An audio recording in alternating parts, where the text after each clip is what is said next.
Hello and welcome. Today for the India Foundation Journal, we have none other than Mr. MJ Akbar. We're going to discuss a very important region to India, the Middle East.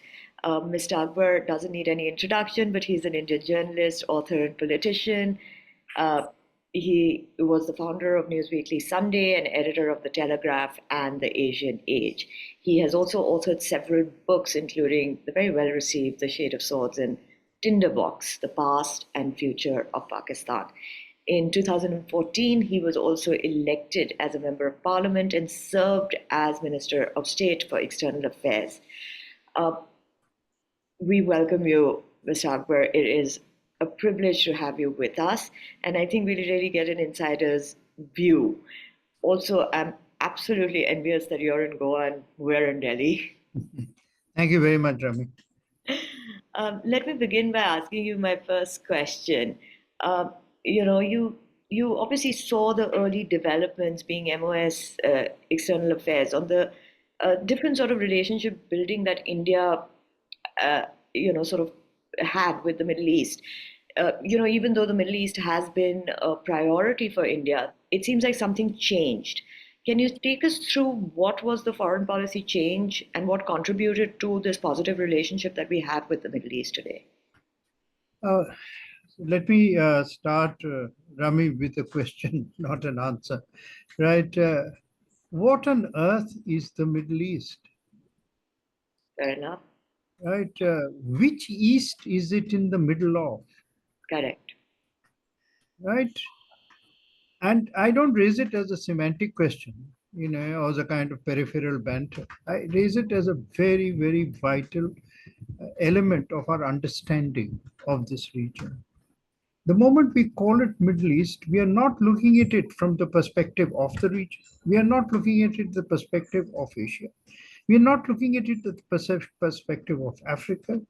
We are looking at it from the perspective of the colonial powers, primarily Britain, and then its successor power in the region, which is America. Right? For them, it is the middle of their East. If Correct. you want to call any region in Asia Middle East, then actually the only Middle East is India, Quite right. right? So, first, unless we clear these cobwebs that have been planted upon our brain and into our intellectual DNA by colonialism, we are not going to be able to see reality. Correct. So, let's call it West Asia, which is a far better term, and it is a term that we have now used with great consistency.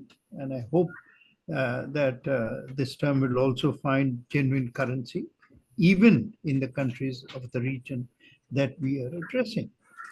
To come to the Indian perspective on this, the most important development that happened uh, under the prime ministership of Prime Minister Modi, the Modi, was a very like most great changes, it happened almost surreptitiously. And he redefined what would be described as the arc, which I have described as the arc of neighborhood. Right? He redefined what a neighbor is. And a neighbor is not simply the accident of geography. A neighbor is reach, defined by reach, not geography. I'll give you a very quick sort of illustration of what I mean. I mean, today there are from across India 1,000 flights to the Gulf every week, Correct. right? I mean, I haven't counted, but I Yeah, yeah. think it's a good ballpark figure. If you look at it from all over the subcontinent, uh, and you can't find a seat. There's not a single flight to Pakistan, right? So who is India's neighbor? This consciousness that you mustn't get trapped by geography, that you must rise above geography and see things and create new realities is one of the most significant achievements of Prime Minister Modi, which happened stage by stage, step by step, Perhaps a starting point was when he became the first prime minister in 36 years, 35 or 36 years. Imagine that. Who actually went to UAE, right? Incredible. What was India doing for 3.5 decades before that? Right, and even before that, I truly believe that there were cursory visits rather than substantive visits. He turned it into a substantive relationships. These are all Arab nations, after all. He pulled when he the Gulf, and Egypt is part of the Gulf. And here again, I'll offer you a reality which corrects the dimensions of our perspective. Right, it takes less time to reach Dubai from Delhi than it takes from Dubai to Cairo. Right, that's how close. And certainly from Bombay, it's half the time. And that it changes perspective. That is a change of perspective, because Bombay and Dubai are at other ends Yeah. of a Gulf of water. And from there, we actually went to take the sequence forward right up to Indonesia, and that's the arc of the new neighborhood. And that became one of the most productive elements, a very sustained and sustainable relationship, which is built on the most valuable part of any bilateral or multilateral relationship, which is the economic benefits to the people. One. Number two, geopolitically, we broke through. We broke through a kind of wall that had been constructed between us by a certain neighbor in the name of religion. And this really has helped us now in ways in which, I mean, this process, I think, from COVID onwards, uh, got began to stutter a little, but it will revive. It's very consciously, because the base is too strong. What has been built is already achieved a great deal.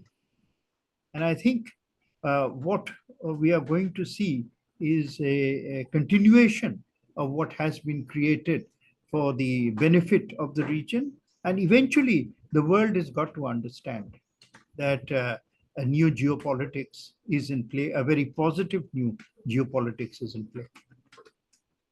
Absolutely, you've made some really interesting points. At least I haven't looked at it from the point of view of beyond geographical limitations and terminologies like this. But, also, West Asia, you've said, also the stability there is hugely important for us to continue this engagement.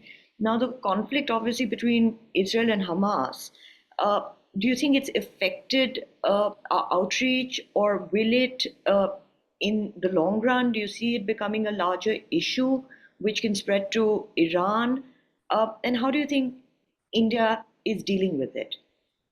Begin with one point I may have missed, or I did miss actually, was the most interesting part of Prime Minister Modi's foreign policy was this whole bridgehead that was created with West Asia was not at the expense of our relations with Israel.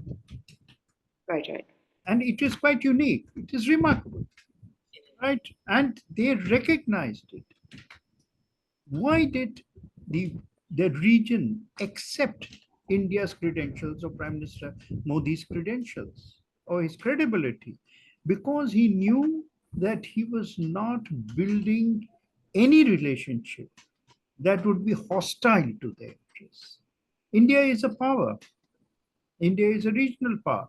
A regional power has and must have the capability of having relationships across binaries. Regional conflicts do not uh, break our relationships. We have very good relationships with Iran. At that time, Iran and UAE and so on were not really, our Saudis were not really, shall we say, the closest of friends. But we built excellent relations with both and continue to do so. And this, I think, the region, everyone has recognized that this was a very major contribution to them and to Asia. So I really like to call that India is the real power uh, of creating a balance in a very difficult region. As far as the conflict goes, let's score and underscore one fact: flames don't have a geography. Correct. Uh, just as we speak, uh, the Hassan Nasrallah has threatened Cyprus Yeah.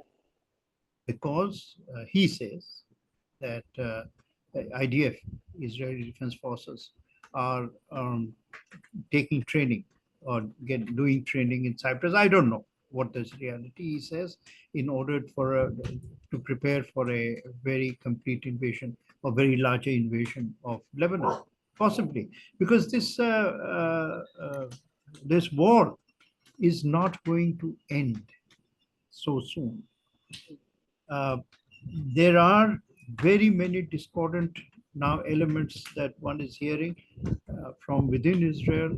Just today or yesterday, IDF said, asked, made 2 points which are very important. One is that, Hamas is not going to be defeated so easily, or perhaps not going to be defeated because it is an ideology. It is not simply an army, Correct. right? It's equivalent. I mean, can you defeat the communist ideology even if you defeat the PLA? No. So, and that's a very, very wise, I think, position to take. So, what they're asking for is not an end of conflict, but a restructuring of war objectives. War objectives are always the most important element of war, and they have to be rational. They have to reflect a sense of justice against justified grievance. They cannot become irrational, Correct. right? And I think these are the difficult questions now, bothering the region, creating great discussions, because the price of delay is being paid every day by the people, by the horrific scenes that you see every day from the Palestinian camps, from the tragic death of young people in the Israel Defense Forces, young people on both sides of the conflict. The old never die from the decisions they take, Quite right. right? And I wish they did. The but I know, and the price is being paid visibly these days on camera. The I think what India should have a very important role in the eventual resolution of this crisis. Correct, but sorry to cut you, but you also said that there's no end to this because it's like an ideology. Hamas is an ideology. So where really can India fit in? Because India also has some amount of dependency on the West Asia for its energy requirements. Hence the stability of this region is hugely important to India. Uh, That's sorry. and you also said that somehow Prime Minister Modi has navigated in such a way that he enjoys the trust of all parties involved. So, what do you really think that India can do to ensure that not just that there's stability in this region, but also that its impact on trade and energy flows to India is not hampered? The aid and energy flow, the trade and energy flows will continue irrespective of the conflict, because trade is not a one-sided game. Correct. The producers of energy need a market as much as the market needs the energy. So that is not the top of my concerns. The concerns are really that destruction where there should be, positive construction. What can be created by amity? I'm not even saying harmony, right? Is far far more valuable than what can be achieved by rampant destruction. That's the lesson of every war. because very important to remember that we are not in the age of empires.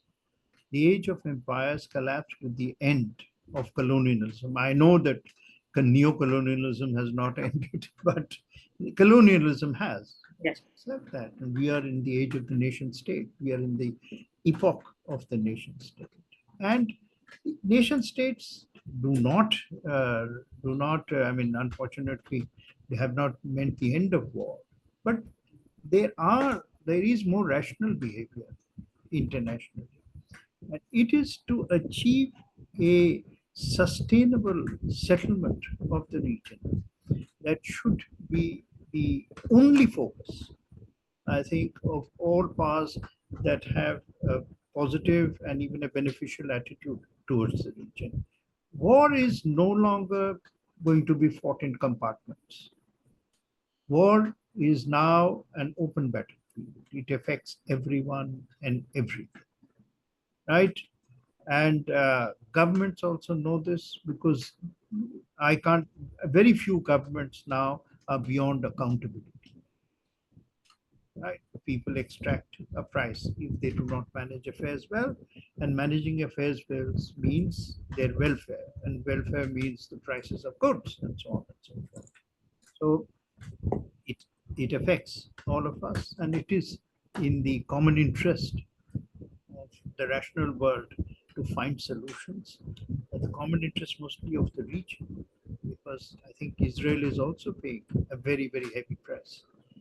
Absolutely. I think Israel, especially with the international credibility being at, an all-time low at this point, I wonder if any sort of pressure in releasing the hostages would abate the kind of assertiveness that we've seen from Israel, or you think that will not change anything? You can't clap with one hand. I mean, quid pro quo, that is the basis of all negotiations, right? There is no one way, you know, one way offer.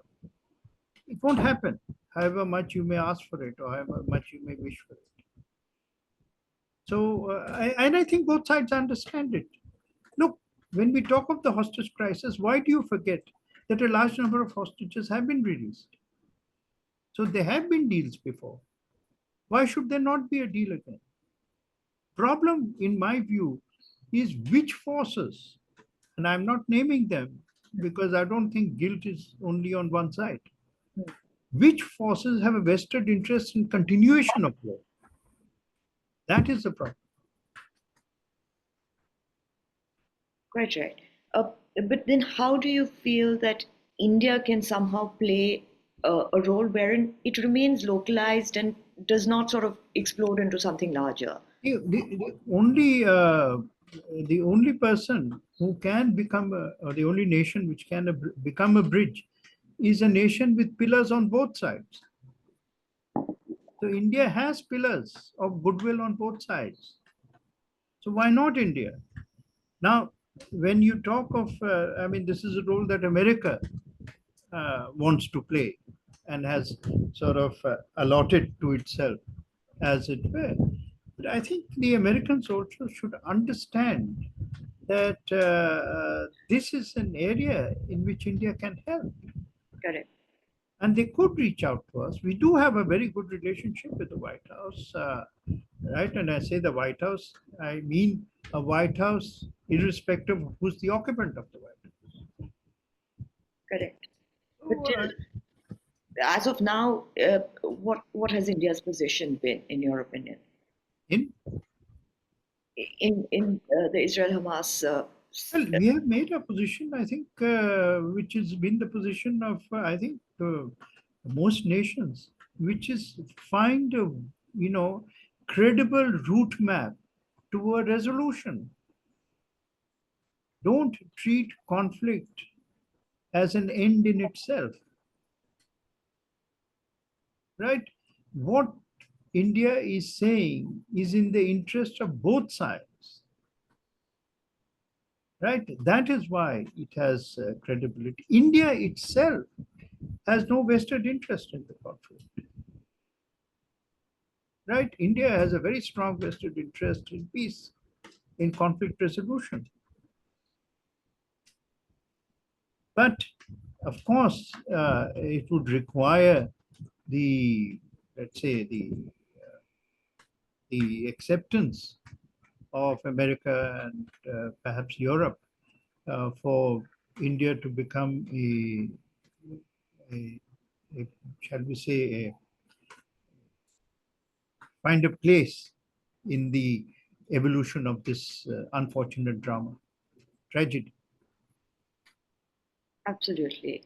You know, also in West Asia, one of the other things that remains significant, apart from what is happening right now, is, we all talk about terrorism and it being a global security threat. Do you think India has some sort of leverage to, combine its strength with West Asian countries to find some amount of cooperation in effectively combating terrorism? Uh, No, but that in fact is now non-negotiable. is That terrorism as a weapon, uh, it has been advertised as the weapon of the weak and so on and so forth. It's not acceptable, right? Because the world has enough forums and the world has enough space to uh, to move forward through the basis of negotiations, right? I know that once I was asked by a Pakistani ambassador, High Commissioner to Delhi, is that, when will there be peace talks? And I said there will be peace talks when there is peace. You can't have peace talks, uh, at least in our bilateral situation, when you think that you can ignite terrorism as a form of blackmail. The Indian people are not ready to accept blackmail. So abandon it.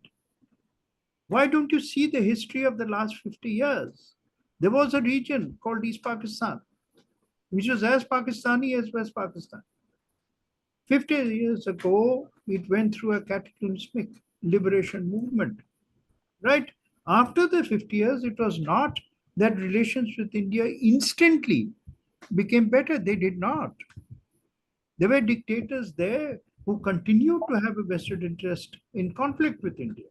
But when Bangladesh and Dhaka understood that far more could be gained out of a positive relationship with India, look how relations have flourished. Look how Bangladesh has gained in terms of water, in terms of Faraka, yeah. in terms of all the requirements of neighborhood. There are 10 flights a day or more perhaps now between India and Bangladesh. People are coming in, I mean, people are benefiting. That is what is known as the rewards of peace. That is the peace dividend. All we are asking is every nation in the region to recognize the enormity of the peace dividend and forget the very, very blood-stained uh, returns of conflict. That's so eloquently put. But let me, because I'm always interested in Bangladesh, let me just ask this question, even though we're talking about West Asia, is that, Bangladesh, it's had the kind of stability because it's had a stable government, it's had Sheikh Hasina at the forefront. Um, Pakistan doesn't seem to have that, so the expectation of peace, is it too much to ask for? No, it's not. While I have the greatest admiration for Sheikh Hasina, and I have had the privilege of knowing her for a long while, when she was in a kind of isolation, opposition, under huge, unbelievable pressure. What that lady has gone through is in profile in courage and conviction in her own belief and her ideals. That is really, truly remarkable. The world should recognize that. But when I believe that, what I'm talking about also is a national consciousness. Hmm. And that national consciousness exists in Bengal. That yes, that we are, in a position without any trace of compromising independence, compromising self-respect, compromising all the rights of a nation. So, Bangladesh has great projects with China. Well, it is an independent country. Why should it not?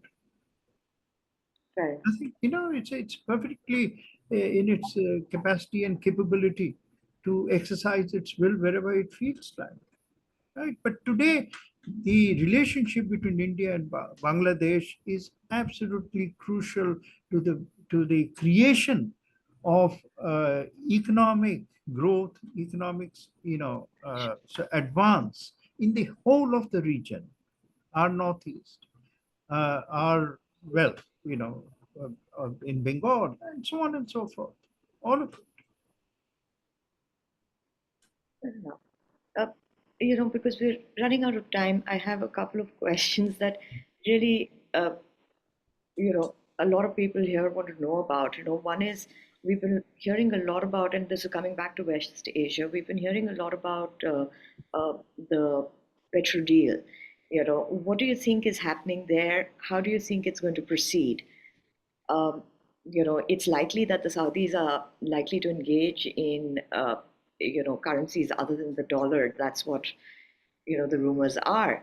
While it may not have any impact on financial markets, it I may result I mean, in, it's not just Saudis, it's the Russians, it's the Chinese, it's yeah, India. absolutely. Everybody now is, as quietly as possible, but not totally quietly, is trying to find value in their own currencies. The domination of one currency benefits only the owner of that currency. And this is taking a position not from a sense of hostility, but from by seeking economic justice. If India and Iran, for example, can find value in each other's currency, right? Well, why not? After all, currency is only an illusion. Well, I mean, any rupee note is only as powerful as you believe it to be. A dollar is only as powerful as you believe it to be, Correct. right? When Correct. empires collapse, the first thing that collapses is the currency, Correct. right? So everybody would like to strengthen, and I think in a what would be called a multipolar world, you will also need multipolar currency platforms. But then would that result in, the US influence on the region declining, and how would that impact? I don't think it would require an influence because again, influence is something that I have to also participate. If you're going to influence me, I would also like to see some value in that influence. Correct. So it's all a question of negotiated value. And should we be looking at this? Of course, India has also had, in the past 10 years, some amount of, you know, focus on strategic autonomy. But, should we also be looking at this sort of change happening from the view of Chinese overtures in the region? Well, China has will play its own, ability or try and expand its own ability to establish further its a kind of a quasi China zone Hmm. as far as it can. That is within its rights to do so, right? The interesting development, of course, is that after the break of Mao with, I mean, the break between China and Russia, 69 Yeah. on after 69, the return of Moscow Beijing partnership as a very, very vital element of the world power syndrome and world power equations. Right now, as we speak, uh, President Putin has gone to North Korea, signed an agreement. North Korea is not an insignificant power in the region militarily.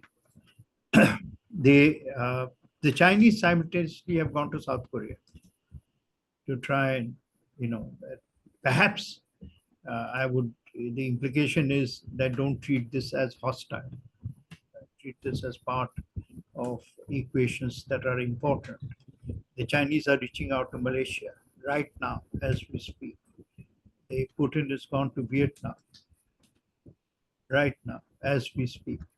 So new relationships or old relationships are being revived, new relationships are being creating, new dimensions are being created to existing relationships, as I think the world is preparing for some degree of confrontation. I'm not going to be so dramatic as to say it's preparing for a world war, but it would be more accurate to say that there are preparations being made for a world confrontation, for an Wow. international confrontation. Wow. And the theater of that would be. The theater of that would be very, very visible. And where India can manage to retain, I think India is the first nation to declare independence from colonialism, has to retain the strength of its unique ability, not only to retain independence, but to provide leadership to independent nations, which accumulates their influence without sacrifice of their independence. Um, Thank you, Mr. Akbar. I think that gives us such a great overview of what is happening and what we can expect, even though, like you said, we don't want to be too dramatic, but it doesn't look like a very bright sort of situation. But let me just end this short conversation with my last question to you. There's been a lot of interest in IMEC, there's been a lot of hope with the IMEC. But do you think the situation as it is right now, IMEC is in the back burner? What do you see for the future, and how do Well, you? when you use acronyms as from point of view of a scholar, we must also remember that we are addressing an audience we may not be totally familiar with IMF. Uh, Fair enough. India Middle So, East Economic Corridor. sorry? Yes. Yeah, so it must explain that So to the the India, audience. correct. So the India Middle East Economic Corridor. How do you see? Uh, you Yeah, know, how do that you? is one of the ideas that has been on the table for a long while. And we have not only one, we have ideas for more than one corridor. Gwadar is another route, Hmm, which is a kind of parallel corridor. This is inception, early days. And these are ideas. These ideas first have to reach critical mass. Then after that, there has to be sufficient, because the corridor includes the Arabian Sea and Mediterranean, right? It is a corridor to different parts of Europe, right? The border can eventually become the corridor to Moscow. correct. So the world is in constant flux, of course. That is the interesting part of international diplomacy. And but you know, the birth of an idea uh, is, and the conception of an idea and the birth of an idea, there can be a long gap. And you see this being Yeah, yeah, that. and sometimes requires anesthesia. Well, on that note, thank you so much. I wish this conversation was longer, but this is the time that we have. And, I really hope that we can, have a conversation with you again. Thank you so much, Mr. Akbar, for taking time out My of. privilege. Thank you very much, Rami. And anytime you Thank feel you. that a conversation might be useful, I'm happy to do so. Thank you so much. Thank you. Thank you.